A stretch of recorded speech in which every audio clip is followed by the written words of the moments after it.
वक्रतुंड महाकाय सूर्यकोटि संप्रभ कुरु मे देव सर्वकायेषु सर्वदा शंकर शंकर हर हर शंकर शंकर शंकर जय जय शंकर मंगल भवन मंगल हारी उमा जपति ही त्रिपुरारी। देखिए शिव पुराण से जुड़ी ही कथा हम आप लोग को डाल रहे हैं। इस कथा को आप लोग सुनिए और शिव पुराण के एक अक्षर सुनने से, शिव शिव कहने से उसकी मुक्ति हो जाती है।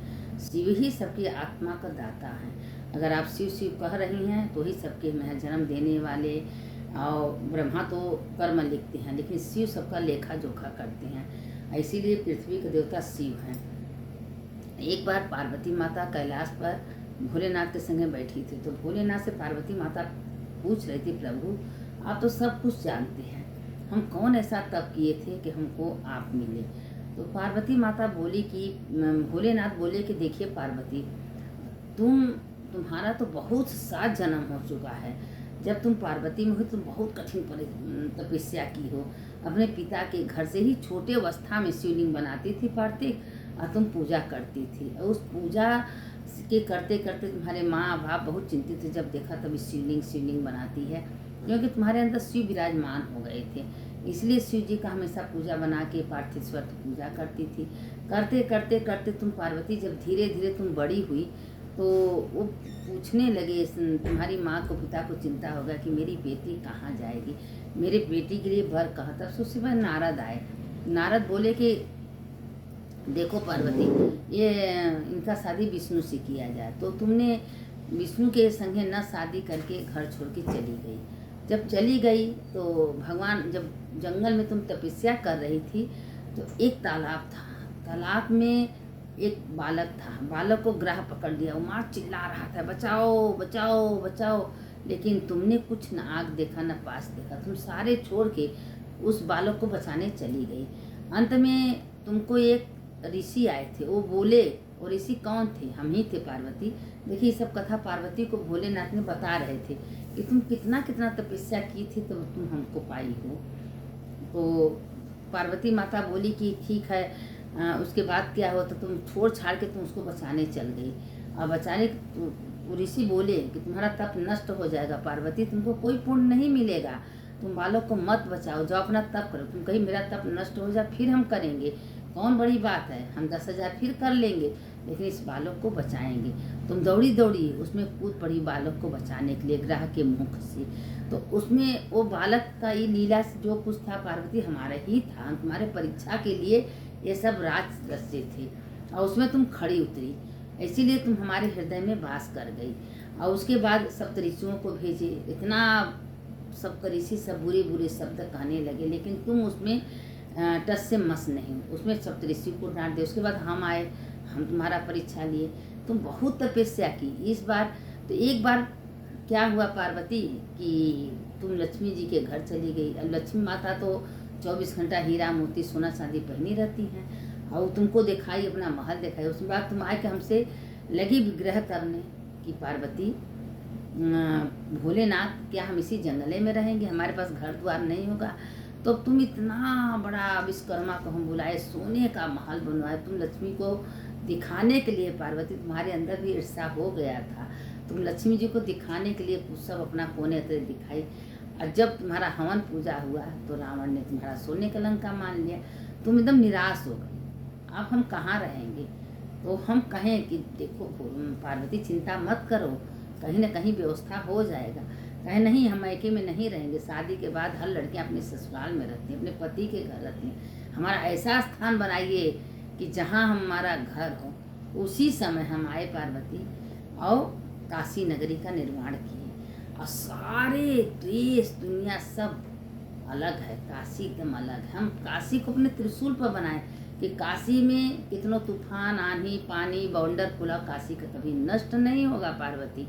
इसलिए अपना त्रिशूल गाड़े, और त्रिशूल गाड़ के उसी पर काशी का स्थापन करती है। तो देखिए पार्वती, काशी में थोड़ा सा जप तप करने का हजारों हजारों महत्व है, तो काशी में थोड़ा सा पाप ही उतने हैं। हर जगह का पाप तो मिट सकता है, पर काशी का पाप कहीं मिटेगा नहीं। अगर काशी में कोई व्यभिचारी कर रहा है, कोई झूठ बोल रहा है, कोई गलत काम कर रहा है, तो वो कभी मिटेगा नहीं, क्योंकि ये वज्र लेप के समान है। अला इसमें मुक्ति तो है, भैरवनाथ ले लेंगे, नहीं भैरवनाथ ढूंढीराज गणेश ले लेते हैं। वो अपने हिसाब से अपना दंड देते हैं, जब उनका दंड पूरा हो जाता है तब मुक्ति करते हैं। लेकिन ये मत सोचिए कि काशी में रहने वाले को मोक्ष सीधे हो जाए, उनको भी अपने कर्म का फल भोगना पड़ता है।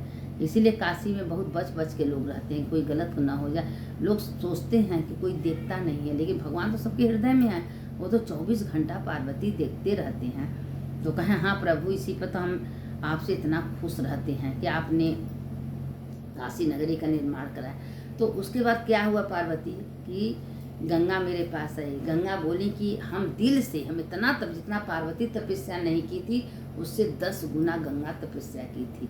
तो गंगा आके बोलने लगी महादेव से कि महादेव, हमारा निवास कहाँ होगा, ये बताइए। पार्वती कौन तप की थी कि उनको अर्धांगिनी बनाए, लेकिन हमको कुछ स्थान दीजिए। कहें पार्वती गंगा, तुम इतना तपस्या की हो कि तुम मेरी अर्धांगिनी बनने योग्य नहीं थी, तुम तो मेरे सिर पर बैठने, सिर पर जो बैठता है वो बहुत बड़ा होता है।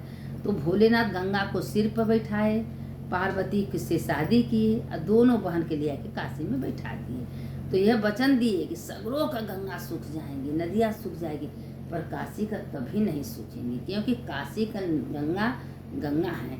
तो वो हमेशा कहें कि देखिए भोलेनाथ, हम काशी छोड़ के कभी कहीं नहीं जाएंगे, कि जहाँ मेरा पति रहेंगे वहाँ हम रहेंगे। दिल से गंगा माँ भोलेनाथ को ही अपना पति मानी है।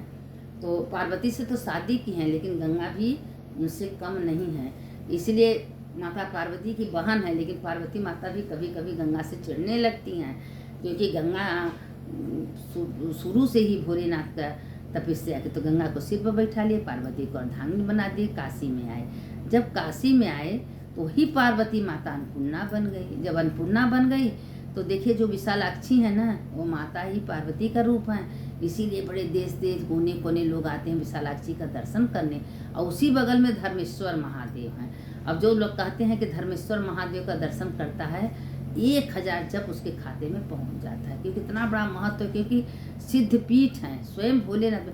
देखिए काशी का तो कोई और अंत नहीं, 33 कोटि देवी देवता काशी में विराजमान हैं। काशी में कंकड़ उठा लीजिए, उसमें भी पूजा करिए, स्वयं शंभु हैं, शंकर हैं। तो काशी का तो कोई और अंत है ही नहीं। तो वो धर्मेश्वर वहाँ बैठ गए, वह विशालाक्षी बैठ गई। तो भगवान भोलेनाथ से कहे कि भोलेनाथ जो काशी में आएगा, काशी में वास करेगा, काशी में रहेगा, उसको हम हमेशा अपनी मुक्ति प्रदान करेंगे। तो वो काशी नगरी मामूली नहीं है, इसीलिए कहते हैं काशी में रहने वाले, काशी में आने वाले बड़े बड़े करोड़ों का तपस्या के बाद काशी में आते हैं। लेकिन इसीलिए लोग काशी में रहने वाले डराते हैं कि हमसे कोई गलत काम ना हो जाए, कोई पाप ना हो जाए। हमेशा धर्म करना चाहिए। आप थोड़ा सा जप तप पूजा पाठ स्नान ध्यान कर रही हैं तो उसका हजारों हजार 10,000 गुना महत्व है। तो इसीलिए कहते हैं कि भूल से कोई कर्म बुरा न हो, अच्छे कर्म करिए।